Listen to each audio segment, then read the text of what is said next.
The vision, mission, and core values of South Korea. Vision.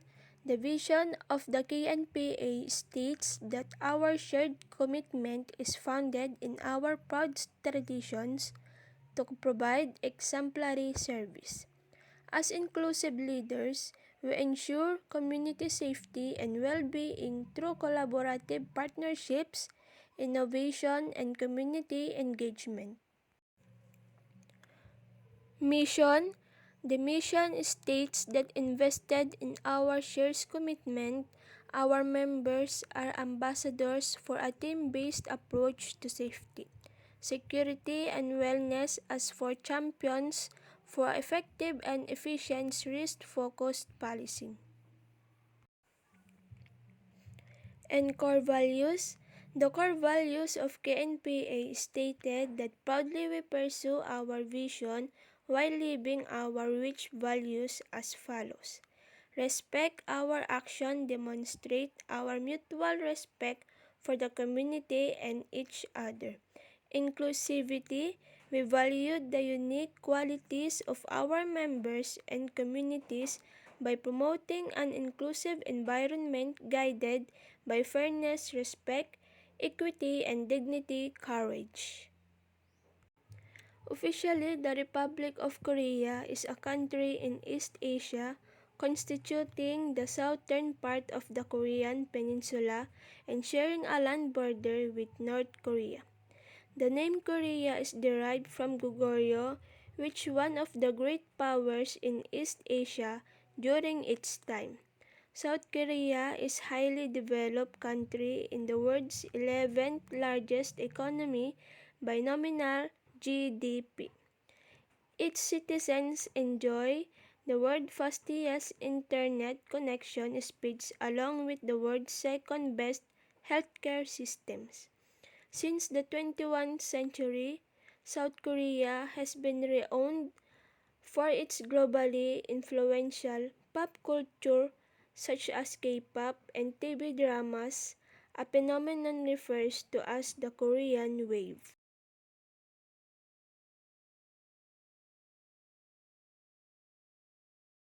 Rank classification. First is Commissioner General, the highest ranking position in the Korean National Police Agency.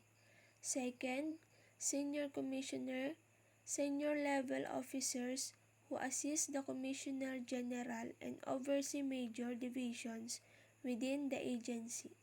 Third, Commissioner, high-level officers responsible for managing large divisions of the police agency. Fourth is Superintendent General, senior-level officers who supervise police departments at the regional level. Fifth is Superintendent, middle-level officers who manage police precincts or specialized units within the police agency. Six is the police inspector, officers responsible for supervising a team of police officers and ensuring the enforcement of laws and regulations. 7. Police lieutenant, junior officers who perform general policing duties and may lead small teams or handle specific responsibilities. 8. Police sergeant, non-commissioned officers who provide support to higher-ranking officers and maintain order and security. 9. Police corporal, entry-level officers who perform basic law enforcement duties under the supervision of higher-ranking officers. 10. Police officer, recruit who have completed basic training and are assigned to police stations or units to carry out various law enforcement tasks.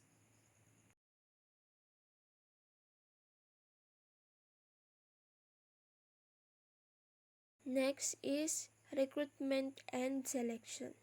Number 1 is eligibility requirements. Candidates must be certain eligibility criteria which typically include being a Korean citizen, having a minimum age requirements, usually 19 to 21 years old. Number 2, application. Interested individuals apply for a position in the police force by submitting an application form. The application form usually requires personal information, educational background, work experience, and other relevant details. Number 3 is written examination. Candidates who meet the initial eligibility criteria are required to take a written examination. The exam may cover various subjects such as Korean language proficiency, mathematics, logic, and general knowledge. Number 4 is physical fitness test. Candidates who pass the written examination undergo a physical fitness test to assess their physical capabilities. The test typically includes events such as running, push-ups, sit-ups, and other physical activities. Number 5, background check and investigation. Candidates who pass the physical fitness test undergo a background check and investigation, which includes verifying personal information, criminal record checks, and interviews with family members and acquaintances. Number 6 is interview. Qualified candidates may be called for an interview which assesses their communication skills, problem-solving abilities, and suitability for a career in law enforcement. Number 7 is medical examination.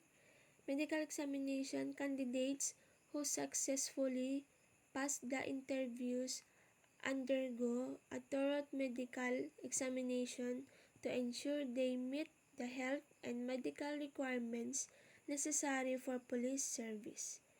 Number 8 is training.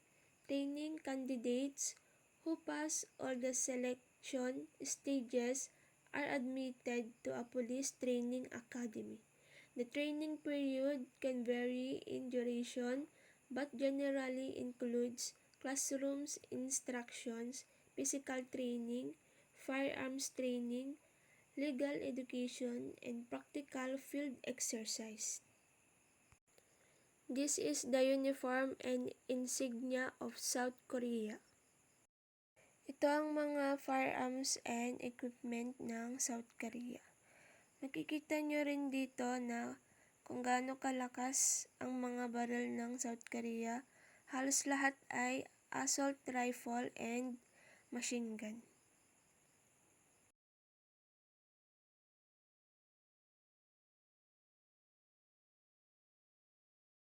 Best practices. Number 1 is community policing. Number 2, technological advancement. Number 3, specialized units. Number 4, proactive crime prevention. Number 5 is training and professional development. Number 6, strong coordination and cooperation. Number 7 is transparent and accountability practices. Community policing. South Korea police prioritize community engagement and collaboration. Then, number 2, technological advancement. The South Korean police utilized advanced technologies and data-driven approaches to enhance their effectiveness. Then, number 3, specialized units. South Korean police have specialized units. Dedication to specific areas such as cybercrime, narcotics, organized crime, and traffic control. Then, number 4, proactive crime prevention. The South Korean police emphasize proactive crime prevention measures. Then, number 5, training and professional development. The South Korean police prioritize continuous training and professional development for their officers. Number 6, strong coordination and cooperation.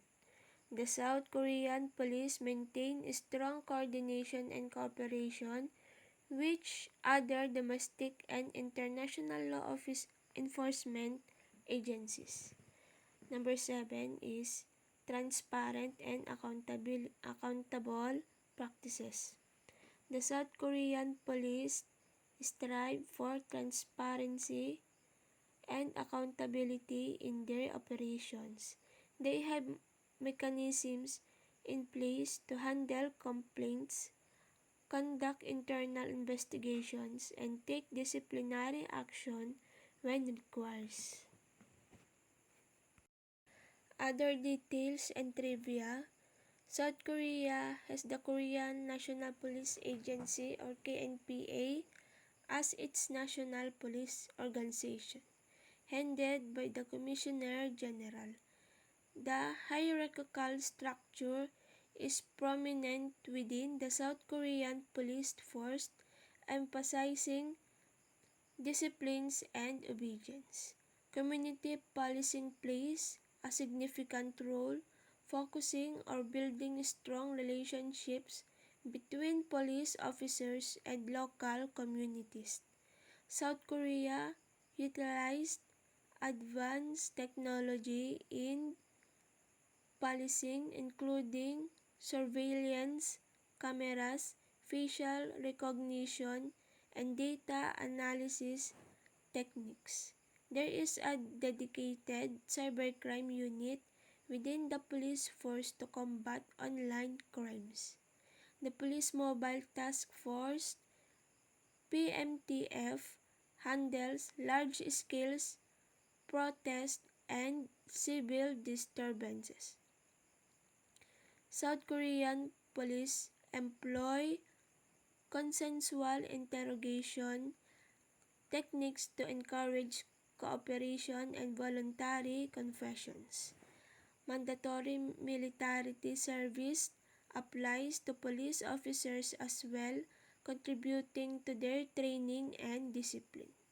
South Korean police have limited access to firearms, relying more on non-lethal weapons for crowd control. Confucian values such as respect for authority and social harmony influence South Korean policing. After South Korea, we talk about the North Korean policing system. But before that, we need to know the overview of this country. North Korean is officially the Democratic People's Republic of Korea. Is a country in East Asia constituting the northern part of the Korean Peninsula, with Pyongyang the capital and the largest city in the country.